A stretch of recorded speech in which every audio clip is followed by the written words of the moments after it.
Tired don't mean nothing. Tired is only in the mind. You tell yourself you're tired, you're gonna be tired. I don't get tired. Still play with that chip on my shoulder. Because I'm pretty sure it's still people who think I'm still not good enough to, like you said, be the #2 pick right now. And the negative energy just motivates me, makes me go harder. And that's the chip I play with. And that's how I go out every game. How did you develop that killer instinct? Because not everybody has that. It just started with, just hating losing. People always say I hate losing more than I like winning. And that was my mindset. I never liked being bad at anything. If it was ping pong, if it was pool, everything I did with my friends, if I wasn't the best at it, I had to keep doing it. So basketball is that sport that you can't perfect. Somebody's always going to be better than you at something. That's the beauty of the sport. That's what keeps people driven. So for me, that's the love for the game. You have to get better every time you go out there. Freshman of the year, came back the next year, and I was MVP of the league as a sophomore. And then the next year, I had my mind made up. I'm taking my family to the NBA. My mom is struggling right now, and I had a chance of a lifetime to take care of her. And then I broke my foot.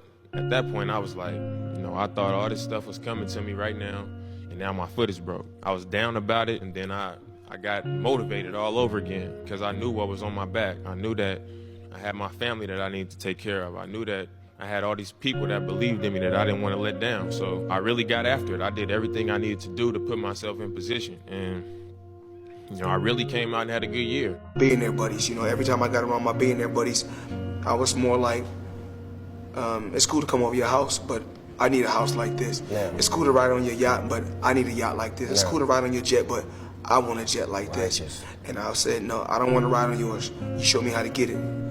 You can't be my friend if you can't show me how to get it. Because once they show me how to get it, then I can install it in my children. Then it trickles down. It's a bloodline thing. Yes. So it's about wealth. I'm no longer rich, I'm wealthy. Growing up, they instilled in me the importance of imagination, of curiosity.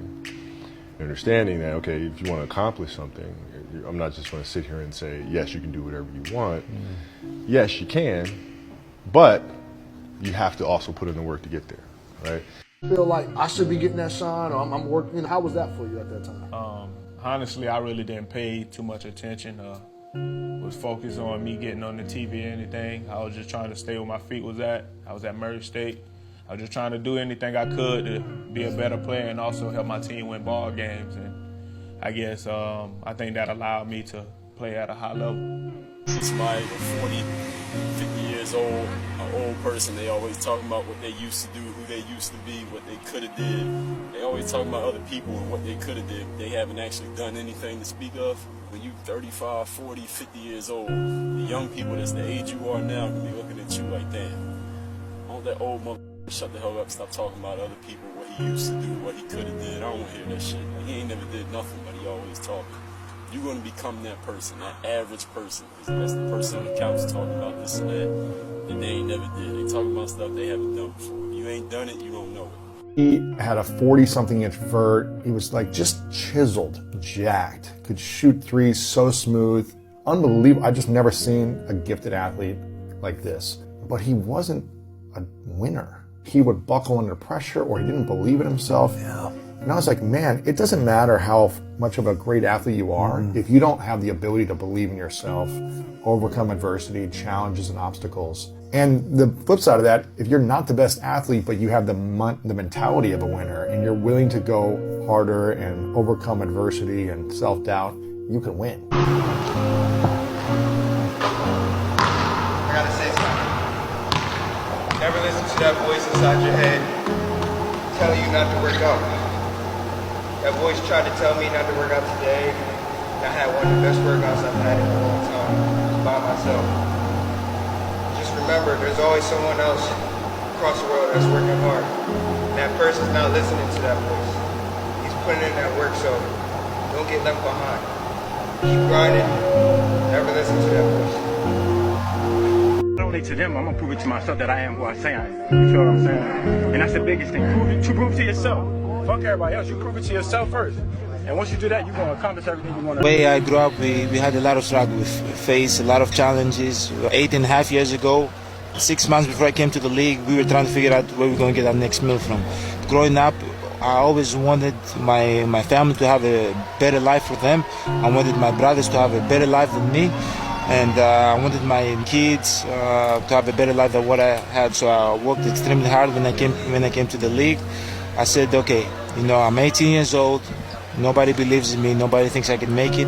I'm going to work extremely hard every single day. I'm going to wake up every day with a goal in my mind. You know, it might be a crazy goal, but I'm going to have the goal in my mind, and I'm going to do whatever it possibly takes to achieve that goal. If I have to stay in the gym 6 hours, 8 hours, 10 hours, if I have to run more than the other guys, no matter what I have to do, I'm going to do it. In the NBA, you've grown up being the best player from probably a long time ago. You always probably grew up on a winning team. I've been a winner most of my career. Went to Kentucky, only lost 1 game. So for me, it was a total shock, just losing. And you could lose 5, 6, 7, 8 games straight, traveling different cities. You know, you can get down on yourself, but you just have to find that within you. You know, remember why you're playing the game. Remember when you were the kid in the stands that wanted to be on that court so bad. So, you know, when we're struggling, remember why you're here. Still waiting for a big smile out of you. You're up 2-0. What's the story? Are you not happy, or you're only half happy, or? Still to be happy about. You're up 2-0. Job's not finished. Job finished? I don't think so. Okay.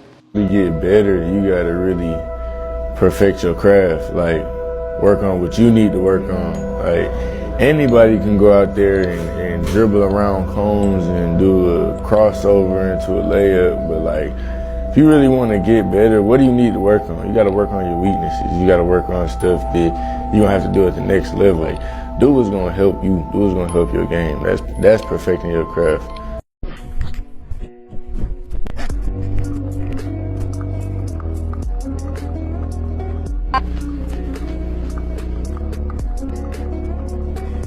I manifest what I want. Overcome that adversity. Stay in lane. What's made for you will come to you. As long as you're working hard. As long as you're doing what you gotta do every day. Outwork the competition. It ain't even no competition. Cause you're a creator. You're in your own lane. Do more, say less. Let's get it. Look at me. There's nobody around me. Nobody likes me, man. It is what it is. Sometimes in life, people are not going to be around you to motivate you. They're not going to be around you to push you, to celebrate you, to applaud you. You got to do it on your own. That's what I'm doing right now. Y'all don't want to grind. Y'all don't want to work. Y'all want to contemplate all y'all life. Oh, I want to get in shape. Oh, I'm going to hit the gym. Oh, my body finna be like this. My body finna be like that. Man, your body finna be whack. Shorty too. Cause y'all not working. Y'all just talking about it and not f***ing being about it. Y'all gotta say less and do more. Always ask like, well, what's your backup plan? And he would say, well, if I concentrate on a backup plan, that will defer me from my original goal. So I don't have a backup plan. My backup plan is to work on my original plan. I'm like, okay. Listen, the work is behind the scenes. Competition is the easy part. Behind the scenes is where the work is done. And everything is done to get to that one race that you need to run.